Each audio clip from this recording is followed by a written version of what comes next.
Good morning, one and all, and welcome to another episode here at the Damage Report. Today is a Tuesday. That used to be such a chaotic day here. You never knew who you were gonna get in terms of co-hosts, and sometimes that's still the case. But more often than not, a special surprise that's getting less surprising with every week is awaiting you, Senator Nina Turner. Nina Turner, how's it going? It's going well, John. Glad to be here with you. And no more, I'm not a guest anymore. I'm family.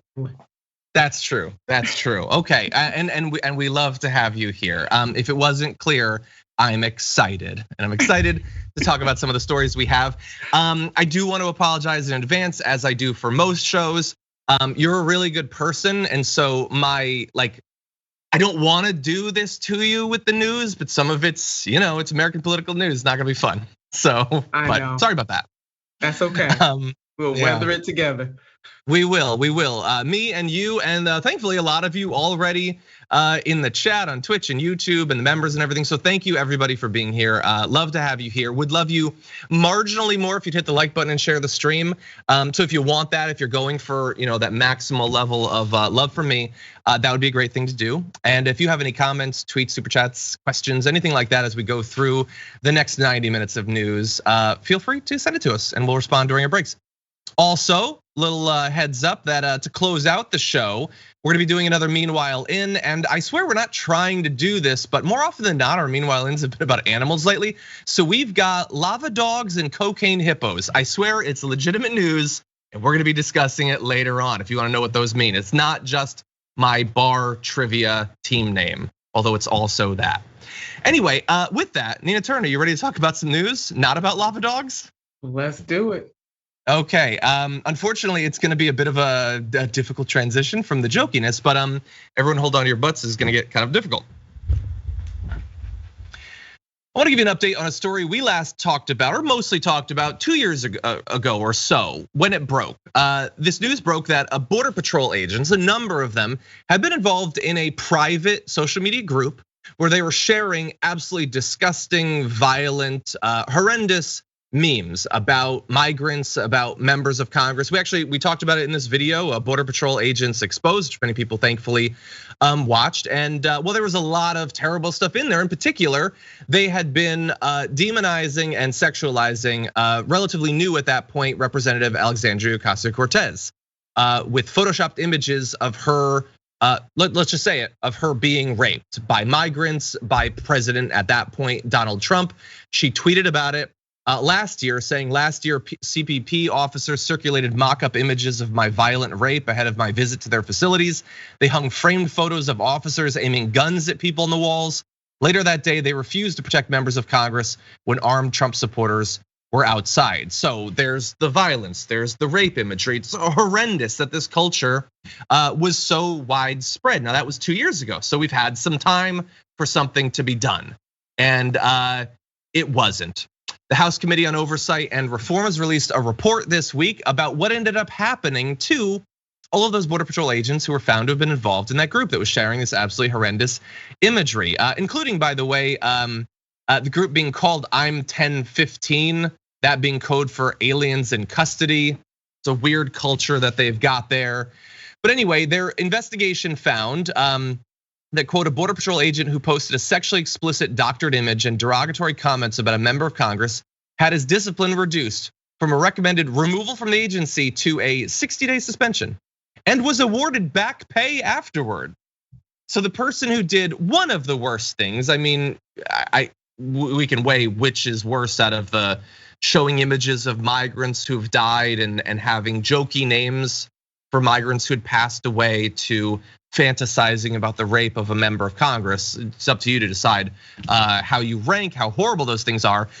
But he ended up just being suspended for 60 days and then got his pay back, Nina Turner. So we're gonna talk about some of the others, but one of the most noteworthy cases, CBP did not care to do much at all about that. No, and those above either. I mean, we definitely need a cultural change within this department. It is very clear this should be unacceptable, and you don't reward a person or persons for this type of outrageous, irresponsible behavior. And of course, the last administration wasn't going to do a damn thing, but this administration should. And it also reminds me too, John, I will be curious to know what is going to happen to those agents that use the reins of their horses to whip at the Haitian immigrants. These are the same. It's a cultural dynamic within that department that needs to be totally changed. Like clean out, clean house, and bring in people who have a different type of mentality and consciousness. And for God's sakes, there should be consequences and repercussions for that type of behavior, but not to be rewarded. I mean, why would you change your behavior if at the end of this you're going to be rewarded for what you did? Exactly, and that's what it is. I mean, we're going to be talking later in the show about paid leave and whether we're going to get it. Well, we found a way that you can get paid leave. Do this horrendous thing, you'll get 60 days off, and you'll get to pay for it. So, hey, progress in America. Yeah, and your reference to the whipping of the Haitian migrants. Well, I mean, surely we have President Biden now. The Democrats have been taken over, so I'm sure they will take it much more seriously down at the border. I am not gonna hold my breath on that, John. No, I am not, and it very much is like, imagine if you're a new person entering into the CBP. Let's say that you don't have an inclination to do these sorts of things. What are you gonna be like after a year or two? Are you gonna wage a one-person war to reform the culture? Fight back against all these like familial groups that are sharing these memes, and if you see someone abusing a migrant in person, you're gonna shut that down? Maybe some people will do that, but how many? How many will instead just be absorbed into this culture in the same way that we see in police, police departments around the country? So again, like you cannot just do little like reforms around the edges. This needs to be wholly cleaned out, because otherwise those with seniority that have thrived under this culture, they're just gonna continue it, and they're gonna beat the new ones into submission until they comply with it in the same way that they do with the cops. That's my fear anyway. No, that's exactly right.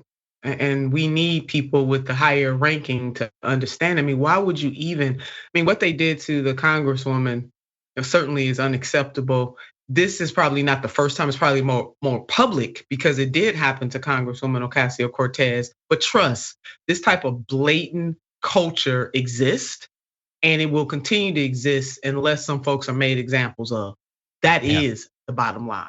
And there should be a zero tolerance. I mean, these people were blatant enough to put their transgressions right out there in the open for all to see, because they know that nothing of substance, nothing substantial is going to happen to them or the people who are above them. So the people above them need to take action and to make it very clear that this type of behavior is not tolerated. And some folks need to lose jobs or pay or whatever it takes to make sure that there's a cultural shift in that department. Yeah, and when you use the word few, you're of course being colloquial, but in this case, we can't even get a few. I define few as at least 3. We can't even get to 3 out of this. I'm gonna give you a couple more examples. We have a Border Patrol supervisor who posted an internal CBP video of a migrant falling off a cliff to their death, was not fired, was given a 30-day suspension. It was recommended that this person be fired, but again, culture being what it is, they decided, no, we're not gonna take that recommendation, 30 days suspension. An agent with a quote history of multiple infractions, including posting a photo of a drowned migrant father and child, calling them floaters, was not removed, but rather allowed to retire with disability benefits. That's great. Let's see, so there were 60 who were identified as having committed misconduct having to do with this group.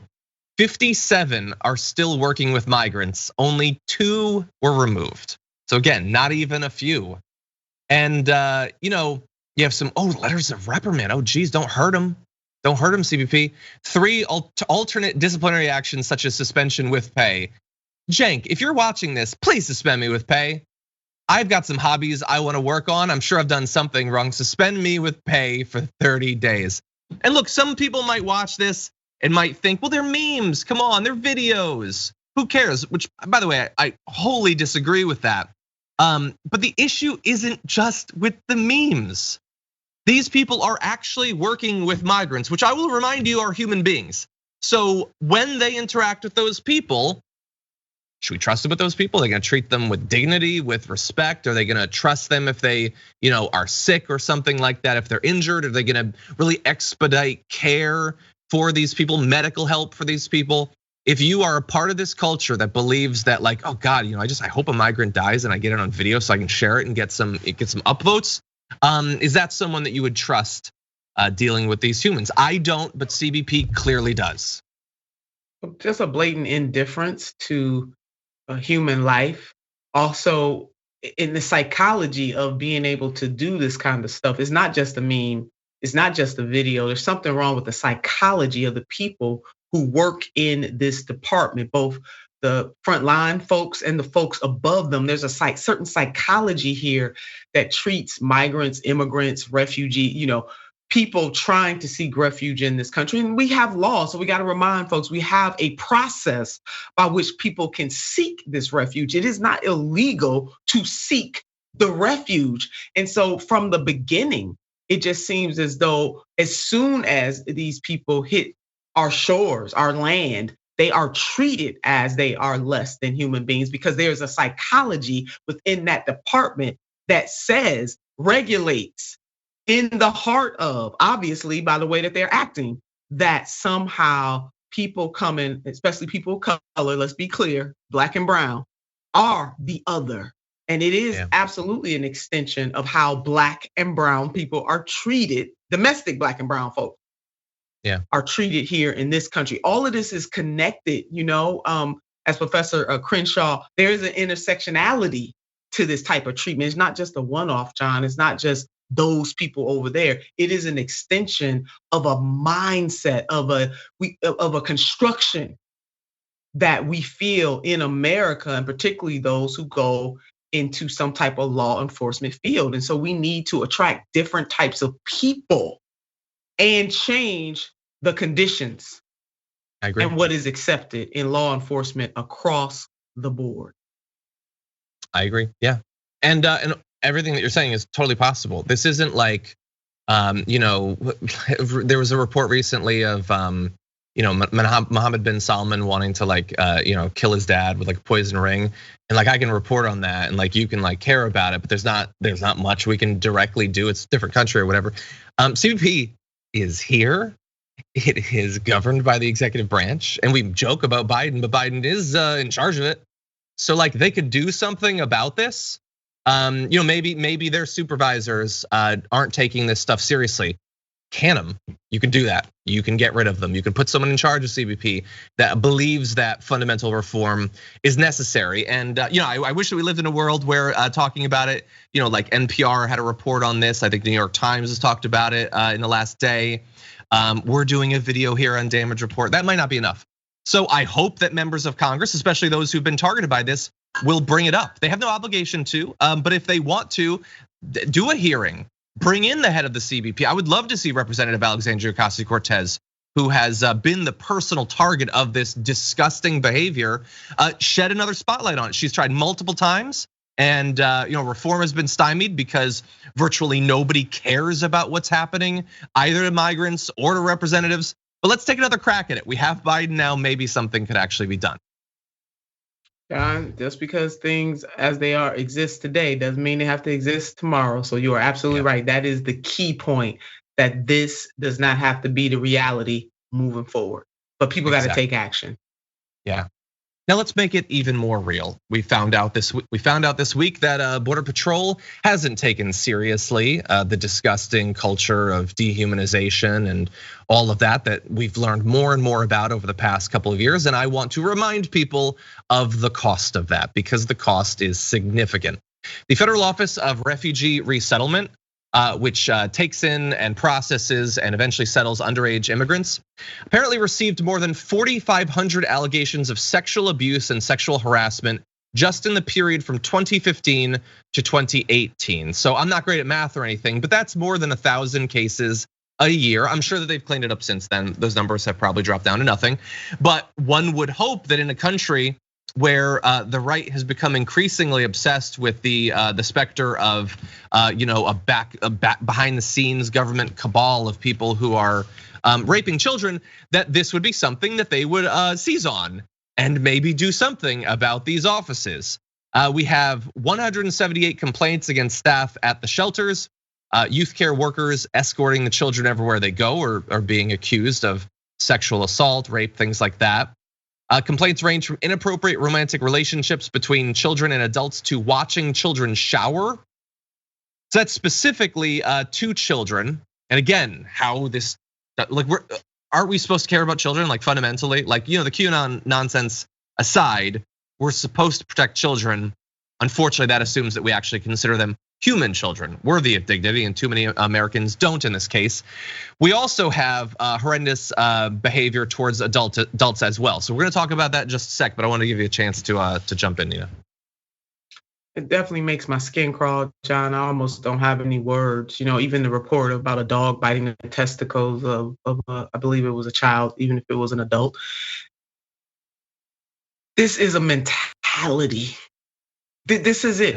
And you are gonna have to clean house. There is no reforming of this kind of mess. It must be transformed. And not to even have a heart for other people's children.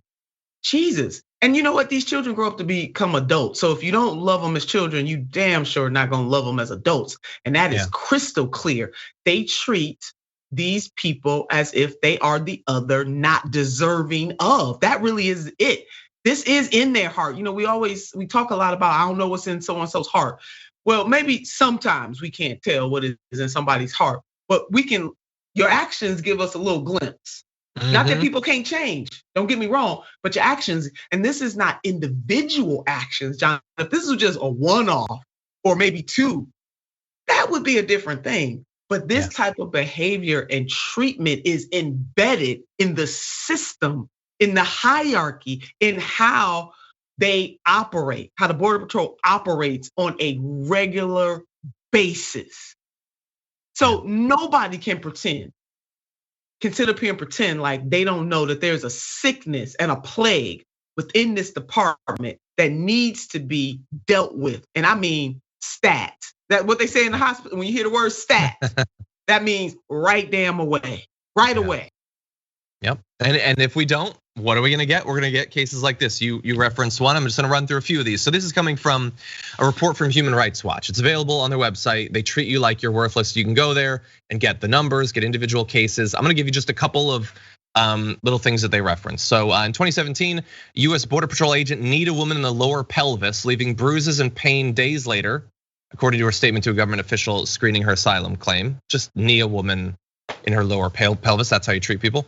That same year, a Border Patrol agent or Customs and Border Patrol officer forced a girl to undress and then inappropriately touched her. I just want to bear in mind, when there are 4,500 accusations of sexual assault, first of all, do you think that all of them had a claim made against them? Like, you think that these migrants always feel like they can speak up when this happens? So God only knows how many the numbers actually is. This is what one of those looks like. You're forced to undress, and then the Border Patrol starts fondling you, starts groping you. That's one. We had 4,500 in 3 years. Okay, so we have in 2018, a CBP officer hit another asylum applicant so hard he was knocked unconscious and his brain swelled.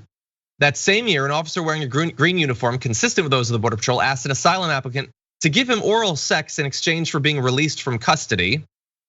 Another asylum applicant was bitten in the testicle by Border Patrol service dog and then was denied medical treatment for about 1 month and ultimately had to have his testicles surgically removed. In 2019, CBP officials appeared to withhold food from a man in a freezing cold holding facility until he agreed to sign a paper that he did not understand.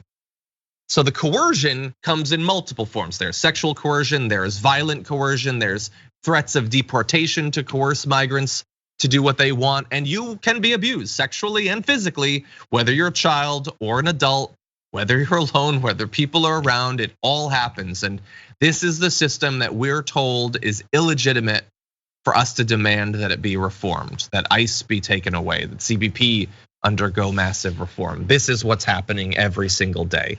Any final thoughts, Nina? These people are sick, John. Sick, and they should not have these jobs at all. Yeah. We need people who actually care about humanity to be Border Patrol. I know they got a tough job to do, especially if it's the smuggling of drugs and that kind of thing. There's something that Homeland, well, I'm speaking of Homeland, but these folks right here are sick and they need to be weeded out and some heads need to roll. 100%. Yeah, by the way, right loves talk every day about, why aren't they talking about the situation at the border?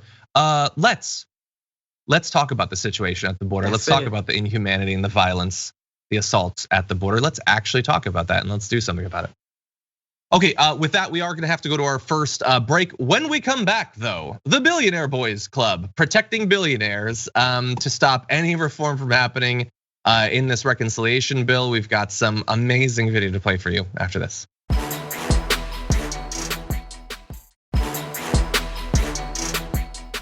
Okay, Mini Morpho saying I'll have to head up to Portland, Oregon to get the tattoo. Now I'm getting scared, it's becoming real. Well, we'll see. I've backed out of a lot of tattoos in my life and I'm not afraid to do it again. Anyway, with that, why don't we turn to news? Great news, it's all positive. Take a look. Well, it's not a good idea to tell billionaires, don't come to America, don't start your business here, to tell the Steve Jobs and the Bill Gates and people like that, this isn't the place to begin your business, go somewhere else. That's a bad idea. But number two, you're gonna tax people not when they sell something, but just when they own it and the value goes up. And what that means is that these multi-billionaires are gonna look and say, I don't want to invest in the stock market because as that goes up, I'm gonna get taxed. So maybe I will instead invest in a ranch or in paintings or things that don't build jobs and create a stronger economy. Those also go up in value. So I don't understand that argument in like 10 different ways. But I do understand one thing, Nina Turner, and that is that Mitt Romney does not want any taxes on billionaires. And they are just scrambling with nonsense to convince people that we shouldn't do these taxes. Oh, and also, since we're not gonna be doing the taxes, this reconciliation infrastructure bill should be as small as possible. I mean, there'd be no money to pay for anything. And those things would benefit like you watching this, I'm talking to you who's watching this video, that would help you, but nah, you don't need it. You don't need it. At what cost? Come on, seriously, you're gonna tax a billionaire? They might subtly change their behavior for some reason. And so, Nina, we've seen this our whole lives. There's always gonna be this billionaire defense force and Mitt Romney, for all the times that like, he's been willing to criticize Trump a little bit around the edges or whatever. When it comes to the core thing, which is protecting accumulated wealth, he is not gonna defy his team. And his team is in defense of the billionaires. That's right, he's gonna stay on the side of his team, come hell or high water, as we say in the African American community. Yeah, the Billionaire Defense Squad is in full effect, both on the Democratic side and the Republican side. I mean, he sounds a lot like Senator Sinema, you ask me. I mean, they both singing from the same hymnal and just throwing their bodies down. Throwing the bodies down in front of any taxes on the billionaire class in this country. I think I read on Dr. Robert Reich's post, and Robert Reich does an extraordinary job, former US Labor Secretary in the Clinton administration, of really breaking down these complex economic issues so that everybody can understand. John, he had a post on IG that really reminded us that I believe it was in the late 1960s, the difference between wages between the CEO of a company, for example, and the worker was like 20 times. Right now, it's over 300 times. 300 times more. And you get rewarded as somebody at the top of that particular food chain for messing up. But if you are the worker that helps that business make the profits that they make, you get penalized. No health care or bad health care, low wages, all of the kinds of stuff that does not make for a good life for everyday people in this country, no matter how they politically identify. And to have Senator Romney say, "Oh my God, they'll invest in art or a farm," he knows good and well that the entire system itself is designed for people like him and people who have more wealth than he does. God forbid we start to regulate this system so that they pay their fair share and not starve federal government so that we cannot provide services. This is class warfare right here at its worst. And you got to have some kind of gall to sit up here and defend billionaires. Give me a break. Yeah. Those poor lowly billionaires, they need their senators to defend them. I do feel bad for them. Like, oh God, they're gonna be forced to buy art. I feel like they're buying art already. I feel like they're doing that. Right. Yeah, it's nonsense. It's nonsense. This isn't even, come on, at least trickle down on me. This isn't even trickle down economics level. This is ranch and art. No, you're not gonna do that. That's not actually how it works. And look, it has been like a decades-long process to get people to understand some of the ways that the billionaires have both rigged the system and also the tax code, all the different tricks they have, which this valuation thing very much gets into. We're not gonna dive into all the specifics, but there are a lot of ways that they hide all of their wealth throughout their life from taxes, borrowing against it. That's a fun little trick that they can do that they don't have to pay taxes on.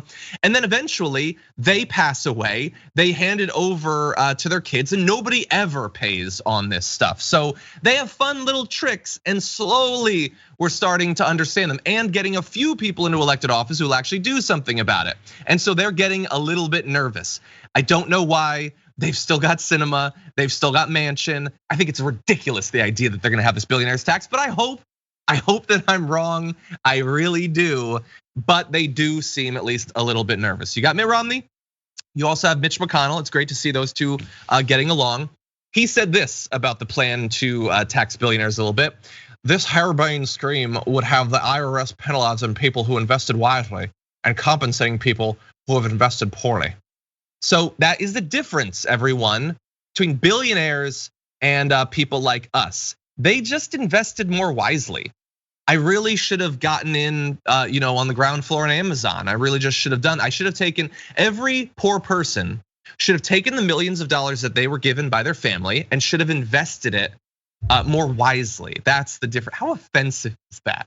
That this is the difference. You guys were too stupid with your investments. You were like, paying 40 to 50% of what you make on rent, and like trying to eat and have health insurance. Those are stupid investments, you dummies. You should have been investing in tech or something. I don't know, but that's what Mitch McConnell is saying. And this, Nina Turner, to me is like, it is. We were talking yesterday on the show about, how do you win back a majority? Well, they're clearly not gonna do it with their economic arguments, because this is the best thing they have, is yelling at the poor and telling them it's their fault. And that's why they turn to the culture war stuff. Because this Mitt Romney stuff, this Mitch McConnell stuff, like how far past are the majority of Americans past this nonsense? Like I hope that they understand that these people are there to protect not just millionaires and billionaires. Like Mitt Romney himself is worth hundreds of millions of dollars. He's speaking in defense of his own personal wealth. Why would a poor person trust him? That is the $1 million question, pun definitely intended. I mean, John, some people do buy into this because a lot of people in our country hold out for one day I too can be Mitt Romney, or one day I too can be Jeff Bezos, and find ourselves, because of the propaganda and how the programming, I will say, to believe that, don't mess with them because I want to be one of them too. When the likelihood that is ever going to happen is absolutely slim to none. Unfortunately, that doesn't mean that people can't increase their wealth. I want to be very clear, progressives are not against wealth. It is unseen, it is greed, it is unfettered greed. The type of greed that starves government from being able to provide services, the type of greed that allows somebody like a Jeff Bezos, because Amazon ain't going nowhere, let's be clear. They are not going anywhere. So we need government not only to regulate them in a way that solves some of these conundrums, but for Jeff Bezos to have amassed the type of money. I'm just using him as an example, John. We can throw out some other ones. And then you don't want to pay your workers a living ass wage. They got to fight like hell to try to unionize and to have your entire company mount up against them. Hello, Bessemer, Alabama, and shout out to those employees. And we know organizing is going on in Staten Island right now, but that is what is begrudged. If you have to make your money off of the backs and the livelihood of other folks to their detriment, then something is wrong with the way that you are accumulating that wealth. And when you have that kind of money, where he's worth 22 billion or so dollars, 190 or something, because I know that him and the Tesla guy got into a tussle over who's the top dog in terms of being a 100 billionaire. It's something wrong, John. It's something wrong with these people. And I am hoping that the American people understand that the overwhelming majority of us do not have that kind of wealth. will not get that kind of wealth. And it is not necessarily, it is not good at all to have this outsized, wealth on the scale where so few people have so much and so many people have so little. And not only do so few people have so little, the prospect of them even getting a little more than what they have is very hard because of people like Senator Mitt Romney and others on both sides of the aisle who will protect a system that is rotten to its very core. Yep. And one of the things that we try to do, that thankfully some people try to do, is identify all of the rot. We don't like take one little section of it and say that's the rot, and then we pretend that the others don't exist. Mitch McConnell, Mitt Romney, absolutely rotten.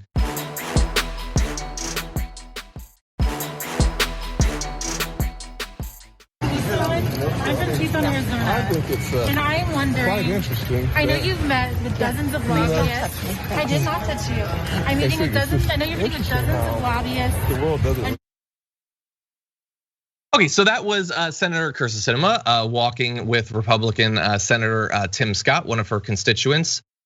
Tried to talk to her, and Sinema was not having it. Actually says at one point, "Don't touch me." I don't know that the woman had touched her. Don't think it's the worst thing in the world if she accidentally brushed against her.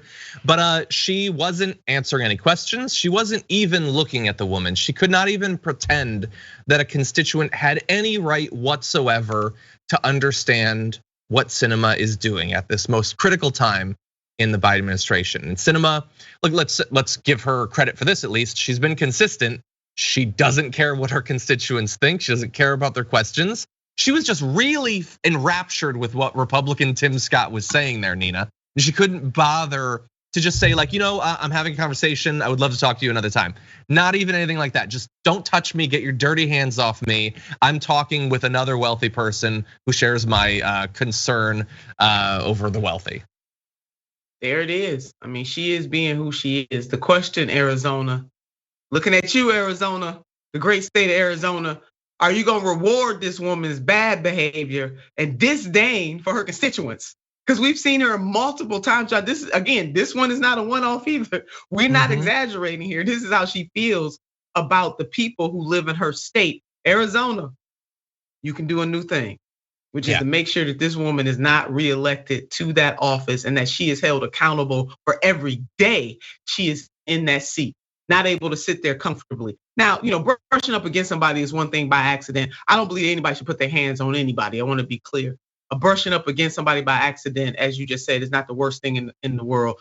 This woman right here, she was just deflecting in that moment. She just doesn't care. I mean, she just does not care. Because what? Heretofore, there's been no consequences. She gets coddled and dined and wined by the White House and her colleagues in the Senate. Right? The donors go out of their way by putting out commercials in her home state, lauding her and lifting her. So if you were Senator Sinema, John, under those circumstances, would you feel any urge to change your behavior? No. I'd be worried about someone brushing up against me. But we should be worried about who she's rubbing elbows with at these little parties.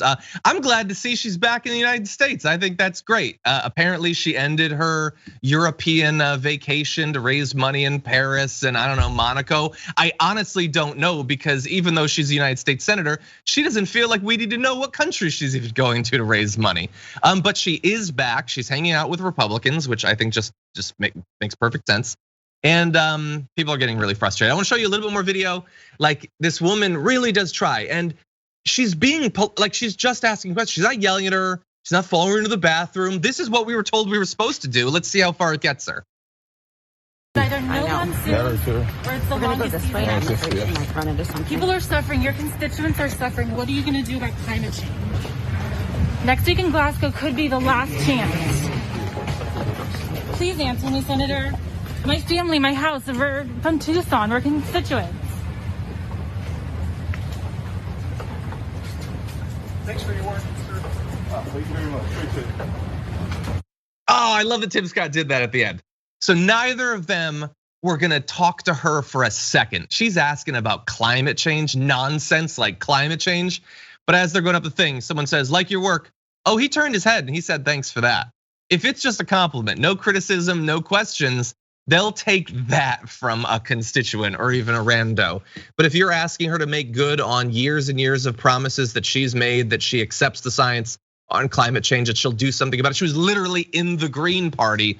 No, you don't even merit a response from one of your constituents. It's so disrespectful. And I hope that people in Arizona are seeing these videos and they'll do something come primary time. Let us hope, John. I mean, they don't even acknowledge the existence of constituents. I mean, really, how much effort does it take, even if you don't like it? I mean, I've certainly served in elected office, and everybody that approached me didn't approach me properly. I mean, that lady actually, as you said, laid out. I mean, she did everything just perfect. Her tenor, in terms of how one comports themselves, she did absolutely the right thing. She didn't yell. She didn't get in her space. Just asking her questions. You should acknowledge somebody's existence, especially if you work for the public. I mean, they acting like they work for private sector, but you know what, John? Yep. Actually, they do work for the private sector, if you think about it. Because the private sector is running the US Senate. Make no doubt about it. The owner donors are in full control, so much so now these senators don't even turn around and acknowledge the very public that they are supposed to be in service to. But you know what, John? They do. They acknowledge who they really do serve. Yeah. And that's their owner donors. Yeah, and everybody needs to understand that going into this. Okay, super fast. I just want to let you know that you know how like the Biden had been pushing for 12 weeks of paid leave, and thanks to people like Sinema and especially Manchin, it had been cut down to 4. Manchin's against including the 4. We're not gonna go super in depth. Maybe we'll talk about it tomorrow. Like he literally wants to keep it at 0. Isn't that awesome? He's a millionaire, owns a coal company. You don't get any leave. Do you think he takes leave when he wants it? Do you think that he gets time off? I think he gets time off actually, but he's against it. Anyway, before we go to break though, I do want to let you know about something. So we gave you 2 members of the Billionaire Defense Force, Mitt Romney and Mitch McConnell.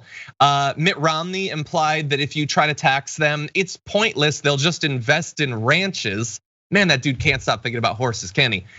Whereas Mitch McConnell really made an argument more about, I guess you guys are jealous, you poors, because you didn't invest wisely enough. Which of those Billionaire Boy comments did you find more annoying? You can go to tyt.com/polls and vote for either Mitch McConnell or Mitt Romney there. And in not too much longer, maybe on tomorrow's show, we'll reveal the results. So tyt.com/polls on the Billionaire Boys Club. With that said, we're gonna take a short break. We got a lot more after this.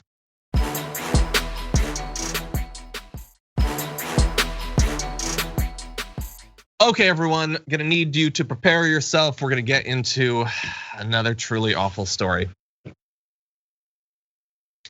More cops behaving badly, horribly in this case. So back in January, there was an individual named Cedric Altheimer, and he was doing his job driving around delivering newspapers. This is a job that many people have, and many people are allowed to just do that job, but not Cedric Altheimer.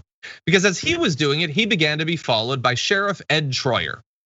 Now, the sheriff eventually would claim that Cedric claimed he was going to kill him. And that apparently justified all of what happened to Cedric Altheimer. The sheriff called the police, and this is what the police caught on their body cams during their interaction with Cedric. We're gonna play you a portion of this video. Hey, keep your hands where we can see them, hands on the steering wheel. Is that what you're coming over here for? Yeah, that's why we're coming over here, okay? I'm suspicious, huh? No, because he called saying that. I don't care what he calls for, he's following me. Okay, we'll figure everything out. Talk to him. I don't need you to figure out nothing. I am working. We will figure everything. I am working. Okay. I'm a black male in a white neighborhood, and I'm working. That has nothing to do with that. Yeah, it does. No. He's following me. Okay. He's getting out of the way, okay? Okay, he's still following me. We will figure that out. Yeah, get away from me. I don't care how many cops show up. He's following me. What? I don't give a f. I know he's a cop. You need how many cops for a newspaper carrier? Oh, you guys are some badasses. I swear to God, you guys are badasses. Okay. Stop reaching for stuff, dude. I'm not reaching. Don't keep your hands on the steering wheel. My hands haven't moved off the steering wheel. Okay, can I explain it? No, I don't need nothing to be explained to me. I'm being followed. Okay. He called the cops. Congratulations. Yes. I'm coming to and from my house. Ooh, he's committing a crime. He's black. No one's He's saying black. Okay. He's black. I'm gonna explain. Oh, I'm gonna explain I'm why. doing paper route. Okay, I understand that. I see all the papers in your car. Yeah, okay? congratulations. He just called saying that someone threatened his life. That's why. Cedric did not threaten his life. The cop lied about that. But that did not stop him from absolutely ruining the guy's night, making him go through this terrible experience. They called 40 police officers to the scene. The sheriff did. He'd been following Cedric in an unmarked SUV. Cedric was probably terrified that some weirdo was following him. And in the end, he was right. That weirdo just happened to be a cop who followed him for no reason, stopped him from doing his job, and then lied to make it seem as if he was potentially a murderer of a cop. And then also was claiming that he was moving his hands, that he might be reaching for something. We know what that is generally the prelude to when cops have become terrified. Nina Turner, what do you think? Yeah, just trauma. That is the daily existence for Black people, that kind of trauma, underscore, underline, bold, trauma. And the fact that, again, thank God for body cams. Thank God for phones, even though that was body cam, because they could have made up anything. I mean, John, this is that's why people need to understand the connections between what is still happening to the Black community in particular and what has happened historically. Like physical laws on books. See, there's de jure and de facto, what happens in law and what happens in reality. Both law and reality for Black folks is what Cedric just went through on a regular basis. So I could understand why he was so upset, because he's just trying to do his job. He's just a working man. And you got this law enforcement person that is making stuff up, I wanna say the other word, and then calling his boys to back up his nonsense, further traumatizing this man. Laws, Black people couldn't go places. They had to show papers. Right? There were laws on the books that Black people couldn't gather in groups, that they couldn't speak too loudly in the presence of white women. All kinds of nonsense. And all of these types of laws, whether de facto or de jure, behavior and law, has just been recycled, the 21st century version of it. So that man was absolutely traumatized and feared for his life, and rightfully so. 40 police officers for him, and then Dylan Roof gets taken to Burger King. Yep. I'm 100%. over it, John. The community is just tired. This is exhausting, mentally and physically exhausting. Yeah, I honestly cannot imagine. I try to imagine, but I can't. I can't imagine. And that other cop walking up like, no, that has nothing to do with it. That is nothing. Does it have nothing to do with it? You think it has nothing to do with it? Everything to do with it. Exactly. He was in the wrong place. He wasn't supposed to be in that kind of neighborhood. Yeah. Without permission. I love his response. The way it was just so real. The way he was responding. God only knows how many times he's had experiences like this. Maybe not quite as bad. Maybe not 40 cops, but being followed in his car, when he's in a store. I honestly cannot imagine the accumulated effect of that kind of nonsense, that kind of BS. Now, thankfully, in this case, Troyer is gonna face up to 364 days in jail and a $5,000 fine on each count involving the lying about he claimed that the guy threatened to kill a cop. That's insanity. And for what? What is obviously this guy is crazy. Obviously this guy is a racist. What did he think was going to come about as a result of this? Why go to all of this trouble? But this is what cops do, and the system is set up to defend them, to allow them to contend. Thankfully in this case, he's gonna suffer consequences, but all too often, this is just a thing that we find out that they did after they eventually end up killing someone. We say, oh, by the way, back in 2015, they had done this one thing. Well, thankfully in this case, they're gonna be stopping it with this one thing. Yeah, thank the Lord. Thank the Lord. Without that camera, I don't think it would be true, John, unfortunately. Yeah, maybe not.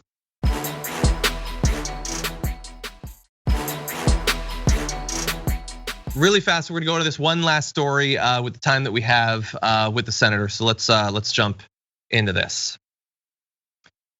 Late Monday night, we found out that some of the craziest representatives in Congress, people like Paul Gosar, Marjorie Greene, Lauren Boebert, others, had in fact been meeting, and their staffs had been meeting with some of those organizing protests on January 6th. Now, this was a revelation because none of those representatives, none of their staffs had admitted this freely in the last 9 months since we've been trying to find out what happened on January 6th. But thankfully, Rolling Stone has got multiple sources. We will see what ends up happening. I don't take anything reported, necessarily as gospel or anything like that. But a long list of representatives were cited, including Andy Biggs too, Louis Gohmert, a lot of people. Now, few of them have actually engaged with this reporting, but now one more has. Representative Marjorie Greene has called the article's allegations, quote, ridiculous, and called the article itself a pathetic piece of trash in an interview that she did with the Daily Caller. She says they're talking about their sources and quoting sources, but not giving names. So that just reminds me of the whole Russian collusion lie and the type of language that Adam Schiff uses when he's talking about sources. They're not sending their best when they send Marjorie Greene to Congress. The whole thing is their same playbook: make up a story, publish it, then all the other outlets rinse and repeat. So that's her response. There's apparently nothing to, she's not engaging with any of the specifics. She's not confirming whether or not she had communicated with these people, whether her team has communicated with these people. She is just attacking it and trying to make it about something to do with Russia or whatever, ignoring the fact that, of course, there's stakes in this. We want to know what happened.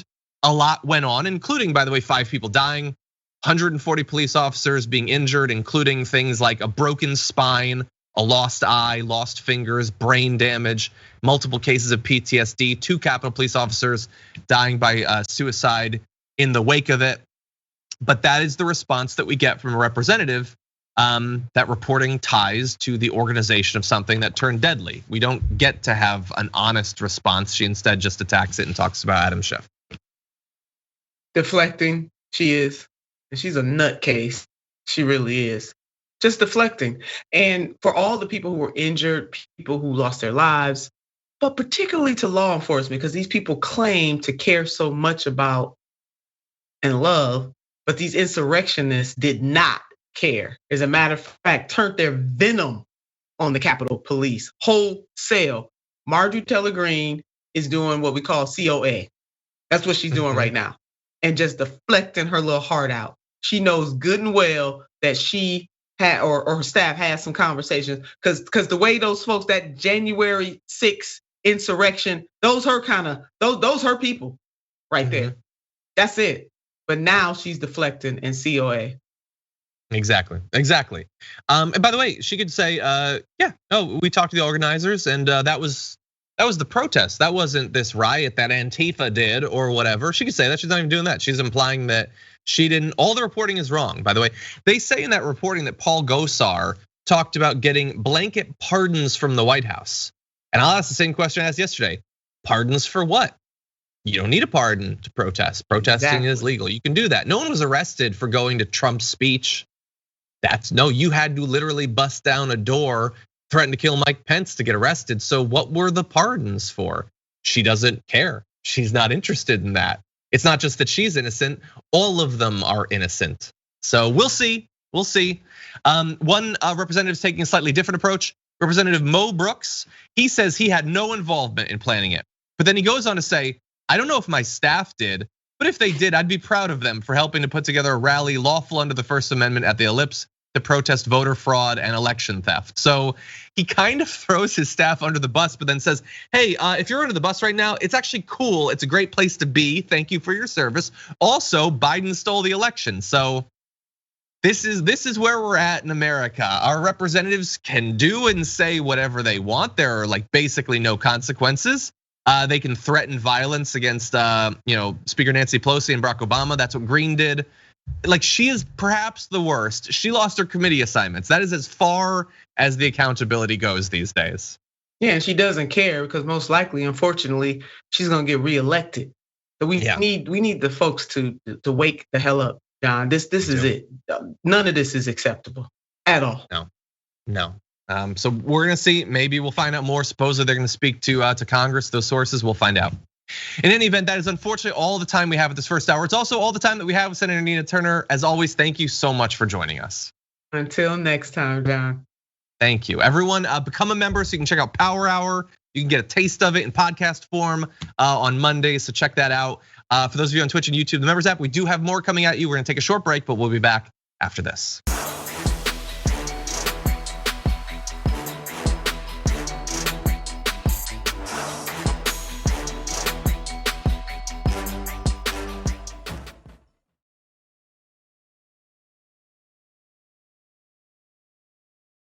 Thanks for listening to the full episode of The Damage Report. Support our work, listen ad-free, access members-only bonus content, and more by subscribing to Apple Podcasts at apple.co/TYT. I'm your host, John Adarola. I'll see you soon.